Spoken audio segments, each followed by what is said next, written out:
Rahayu Sagung Dumadi. Selamat datang di channel Kitab Mawas Diri.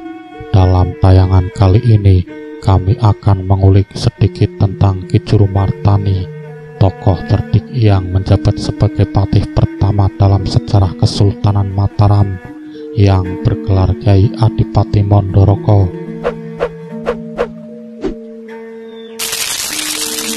Silsilah Ki Jurumartani. Ki Jurumartani atau Kyai Adipati Mandoroko posisinya begitu sentral dalam dinasti Mataram, baik sebagai perintis Mataram, sebagai anggota keluarga besar keturunan Brawijaya, sebagai tokoh agama maupun sebagai penasehat Panembahan Senopati. Oleh karena itu, kiranya perlu ada kajian khusus mengenai keberadaannya. Ada beberapa versi mengenai asal-usul Ki Jurumartani, di antaranya adalah versi yang pertama, Ki Jurumartani adalah putra Ki Ageng Sobo atau Ki Ageng Madipandan, putra Sunan Kedul, putra Sunan Giri, anggota Wali Songo pendiri Giri Kedaton. Ibunya adalah putri dari Ki Ageng Selo yang masih keturunan Brawijaya, raja terakhir Majapahit. Jurumartani memiliki adik perempuan yang bernama Nyai Sabinah yang menikah dengan Ki Ageng Pamanahan, putra Ki Ageng Ngenis, putra Ki Ageng Selo. Dengan demikian, Ki Ageng Pamanahan adalah adik sepupu sekaligus ipar dari Jurumartani. Ki Jurumartani memiliki beberapa orang anak yang menjadi bangsawan pada zaman Kesultanan Mataram, antara lain Pangeran Manduro dan Pangeran Jurukiding. Pangeran Manduro berputra Pangeran Mandurorejo dan Pangeran Upasanta. Mandurorejo pernah mencoba berkhianat pada pemerintahan Sultan Agung, tetapi batal. Ia kemudian ikut menyerang Batavia pada tahun 1628 dan dihukum mati di sana bersama para panglima lainnya karena kekalahannya. Sementara itu, Upasanta diangkat menjadi Bupati Batang. Putrinya dinikahi Sultan Agung sebagai selir yang kemudian melahirkan Amangkurat I. Sunan Giri berputra Sunan Kedul atau Sunan Giri II, Ki Ageng Madepandan atau Ki Ageng Sobo, Ki Jurumartani, Pangeran Manduro, Pangeran Mandurorejo, Pangeran Upasanta, Kanjeng Ratu Batang istri Sultan Agung Amangkurat I, Pangeran Jurukiding, Nyai Sabinah istri Ki Ageng Pamanahan. Versi yang kedua, Ki Ageng Wonosobo merupakan cucu dari Prabu Brawijaya V, Raja Majapahit, dan merupakan putra Raden Bondan Kejawen, Lembu Peteng, putra Brawijaya V yang menikah dengan Nawangsih, dan Nawangsih sendiri putri dari Ki Joko Tarub yang menikah dengan Dewi Nawangwulan, yang memiliki 3 putra, yaitu Ki Ageng Wonosobo, Ki Ageng Getas Pendowo, dan Nyai Ageng Ngerang atau Roro Kasihan. Ki Ageng Wonosobo mempunyai putra, yaitu Pangeran Madipandan atau nama lain dari Ki Ageng Pandanaran.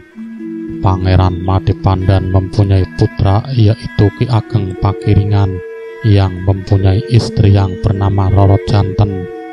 Dari pasangan ini mempunyai 4 putra, yaitu Nyai Ageng Laweh, Nyai Ageng Manggar, putri dan Ki Jurumartani. Brai Kertabumi memiliki putra, yaitu Raden Bondan Kejawen yang menikah dengan Dewi Nawangsih, berputra Ki Ageng Wonosobo, berputra Pangeran Madipandan atau Ki Ageng Pandanaran, berputra Ki Ageng Pakiringan yang menikah dengan Roro Janten, berputra Nyai Ageng Laweh, Nyai Ageng Manggar, putri Ki Jurumartani. Peran awal Ki Jurumartani. Nama Jurumartani muncul dalam babat Tanah Jawi sebagai tokoh yang mendesak Ki Ageng Pamanahan dan Ki Panjawi agar berani mengikuti sayembara menumpas Aryo Penangsang. Aryo Penangsang adalah Bupati Jipang Panolan yang telah membunuh Sunan Prawoto, Raja Demak pada tahun 1549. Sayembara diadakan oleh Hadiwijaya Bupati Pajang dengan hadiah tanah Pati dan Mataram. Ki Ageng Pamanahan dan Ki Panjawi semula tidak berani mengikuti sayembara karena takut pada kesaktian Aryo Penangsang. Setelah Ki Jurumartani berjanji menjadi pengatur strategi, maka keduanya pun berangkat mendaftar. Ki Jurumartani sebagai perintis Kesultanan Mataram, perkembangan sejarah masuknya agama Islam di Surakarta tidak dapat dipisahkan dengan sejarah Ki Ageng Henis. Mulanya Laweyan merupakan perkampungan masyarakat yang beragama Hindu Jawa. Ki Ageng Peluk, sahabat Ki Ageng Henis, adalah tokoh masyarakat Laweyan saat itu. Ia menganut agama Hindu, tetapi karena dakwah yang dilakukan oleh Ki Ageng Henis, Ki Ageng Peluk menjadi masuk Islam. Ki Ageng Peluk kemudian menyerahkan bangunan pura Hindu miliknya kepada Ki Ageng Henis untuk diubah menjadi Masjid Laweyan. Karena Mataram Islam dirintis oleh tokoh-tokoh keturunan Raden Bondan Kejawen, putra Brai Kertabumi, tokoh utama perintis Kesultanan Mataram adalah Ki Ageng Pamanahan, Ki Jurumartani, dan Ki Panjawi. Mereka bertiga dikenal dengan 3 serangkai Mataram. Di samping itu, banyak perintis lainnya yang dianggap berjasa besar terhadap terbentuknya Kesultanan Mataram, seperti Bondan Kejawen, Ki Ageng Wonosobo, Ki Ageng Getas Pendowo, Nyai Ageng Ngerang, dan Ki Ageng Ngerang, Ki Ageng Madipandan, Ki Ageng Sobo, Ki Ageng Pakeringan, Ki Ageng Selo, Ki Ageng Henis, dan tokoh lainnya dari keturunan masing-masing.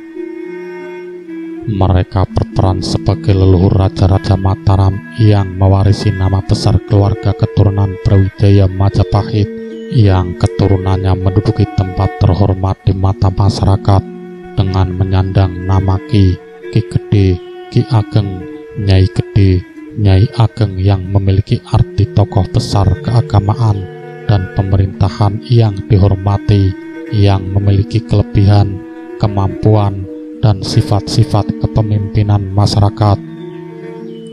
Ada beberapa fakta yang menguatkan mereka dianggap sebagai perintis Kesultanan Mataram, yaitu: fakta yang pertama, tokoh-tokoh perintis tersebut adalah keturunan ke-1 sampai dengan ke-6 Raja Majapahit terakhir, Brai Kertabumi, yang bergelar Brawijaya V, yang sudah dapat dipastikan masih memiliki pengaruh baik dan kuat terhadap kerajaan yang memerintah maupun terhadap masyarakat luas.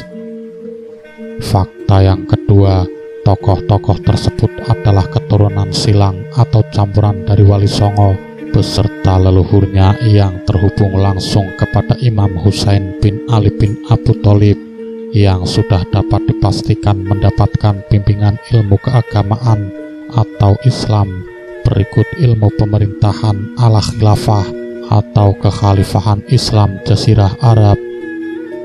Hal ini terbukti dalam aktivitas keseharian mereka, juga sering berdakwah dari daerah satu ke daerah lainnya dengan mendirikan banyak masjid, surau, dan pesantren. Fakta yang ketiga, para perintis tersebut pada dasarnya adalah misi yang dipersiapkan oleh para syekh dan para wali atau wali 7 dan wali 9, termasuk para al-maghrubi yang bertujuan mengislamkan tanah Jawa secara sistematis dan berkelanjutan dengan cara menyatu dengan garis keturunan kerajaan. Fakta yang keempat, suksesi Kesultanan Demak ke Kesultanan Pajang yang kemudian menjadi Kesultanan Mataram pada dasarnya adalah kesinambungan dari misi sesuai fakta 3, seperti juga yang terjadi dengan kerajaan Pajajaran, kerajaan Sumedang Larang, kerajaan Telogo Majalengka, dan kerajaan Sarasowan Banten, di luar adanya perebutan kekuasaan. Dengan demikian, dari keempat fakta di atas, jelas sudah bahwa terbentuknya Kesultanan Mataram pada khususnya dan Kesultanan Islam di Jawa pada umumnya merupakan strategi yang dipersiapkan oleh para syekh dan para wali untuk mempercepat menyebarnya Islam di tanah Jawa, sehingga salah satu persyaratan pembentukan Kesultanan Islam baik di Jawa maupun di daerah lainnya harus mendapatkan legitimasi atau pengesahan dari Mekah dan atau Turki. Jalur untuk keperluan tersebut dimiliki oleh para ahlul bait seperti para syekh dan para wali. Strategi untuk membunuh Arya Penangsang, strategi untuk mengalahkan Adipati Jipang disusun rapi oleh Juru Martani. Mula-mula Ki Ageng Pamanahan dan Ki Panjawi mendaftar sayembara sambil membawa serta Sutawijaya, putra kandung Ki Ageng Pamanahan. Hadiwijaya merasa tidak tega karena Sutawijaya telah menjadi anak angkatnya. Maka ia pun memberikan pasukan Pajang untuk mengawal Sutawijaya.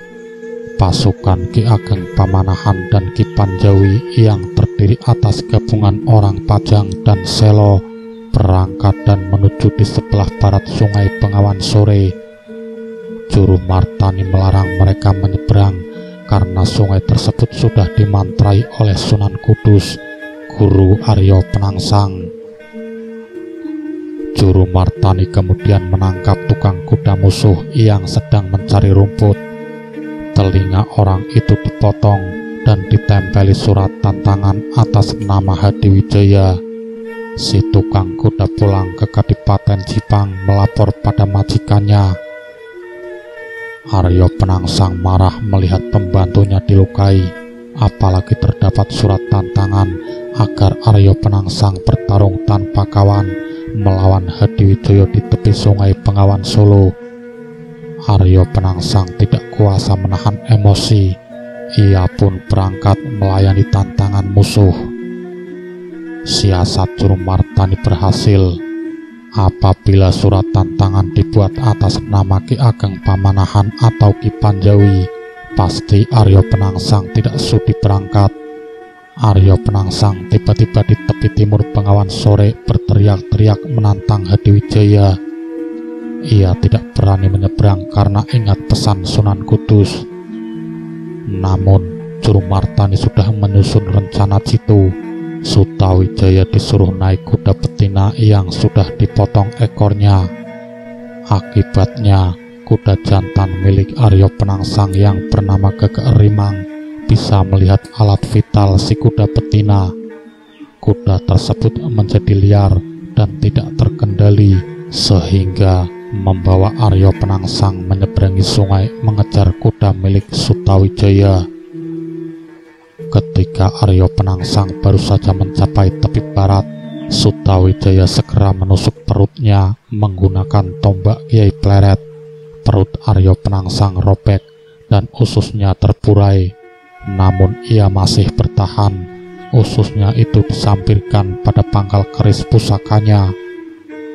Arya Penangsang yang sudah terluka parah masih bisa meringkus Sutawijaya. Sutawijaya dicekik sampai tidak berdaya. Ki Juru Martani meneriaki Arya Penangsang agar bertarung secara adil. Karena Sutawijaya bersenjata tombak pusaka Kiai Pleret, maka ia juga harus memakai pusaka jika ingin membunuh Sutawijaya. Maka Arya Penangsang pun mencabut keris pusaka Kiai Setan Kober yang terselip di pinggangnya. Akibatnya, usus yang tersampir di pangkal keris tersebut ikut terpotong, sehingga Arya Penangsang pun menemui kematiannya. Pasukan Jipang dipimpin Patih Metahun datang menyusul majikan mereka. Melihat Arya Penangsang tewas, Mereka pun menyerbu untuk bela pati. Kesemuanya itu dapat ditumpas oleh Ki Ageng Pamanahan dan Ki Panjawi. Sayembara telah usai. Ki Jurumartani menyusun laporan palsu bahwa Aryo Penangsang mati dikeroyok Ki Ageng Pamanahan dan Ki Panjawi.